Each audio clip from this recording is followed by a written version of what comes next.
நானும் மனுஷன் தானே.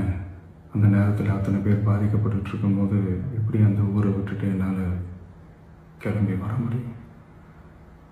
நான் திரும்ப அங்கே போகணும்னு இருந்துச்சுன்னா அதை ஒரு காரணம் காட்டி அங்கே வேறு சில பதட்டமான சுச்சுவேஷன்ஸ், வேறு சில அசம்பாவிதங்கள் அந்த மாதிரி எதுவும் நடந்துடக்கூடாதுன்றதுக்காக தான் நாங்கள் அவாய்ட் பண்ணோம்.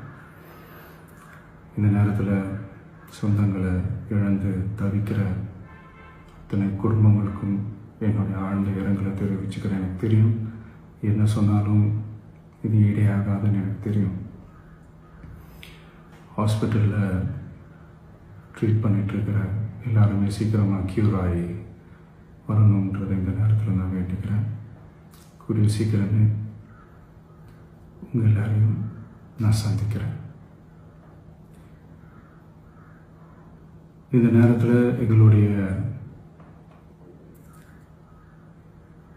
வலிகளை, எங்களுடைய நிலைமையை புரிஞ்சுக்கிட்டு எங்களுக்காக பேசின அரசியல் கட்சிகளை சார்ந்த நண்பர்கள், தலைவர்கள் அனைவருக்கும் என்னுடைய நன்றியை தெரிவிச்சுக்கிறேன்.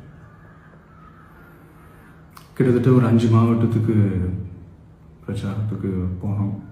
இந்த மாதிரி எதுவுமே நடக்கல. ஆனால் கரூரில் மட்டும் ஏன் எப்படி நடக்குது? எப்படி நடக்குது?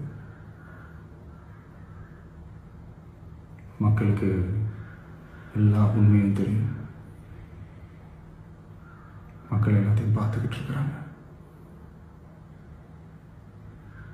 கரூரை சேர்ந்த அந்த மக்கள் அந்த உண்மையெல்லாம் வெளியில் சொல்லும்போது எனக்கு கடவுளே நேரில் வந்து இறங்கி அந்த உண்மைகள்லாம் சொல்கிற மாதிரி எனக்கு தோணுச்சு.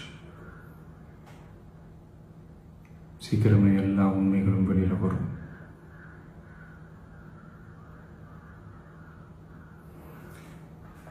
எங்களுக்கு தரப்பட்ட இடத்துல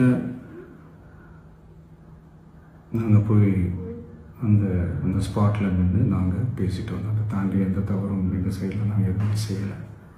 பட் இருந்தாலும் எங்கள் கட்சியை சேர்ந்த நிர்வாகிகள், தோழர்கள் மேலே எஃப்ஐஆர், அது மட்டும் இல்லை சோஷியல் மீடியாவை சேர்ந்த நண்பர்கள், தோழர்கள் அவங்க மேலே எஃப்ஐஆர்லாம் போட்டு இப்போ பிடிச்சிக்கிட்டு இருக்கிறாங்க.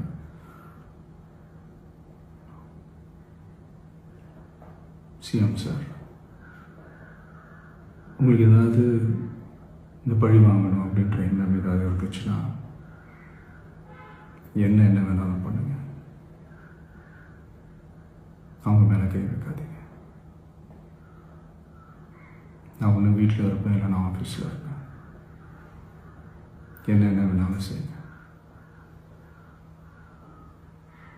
நண்பர்களே, தோழர்களே, நம்மளுடைய அரசியல் பயணம் இன்னும் ஸ்ட்ராங்காக, இன்னும் தைரியத்தோட கண்டினியூ ஆகும்.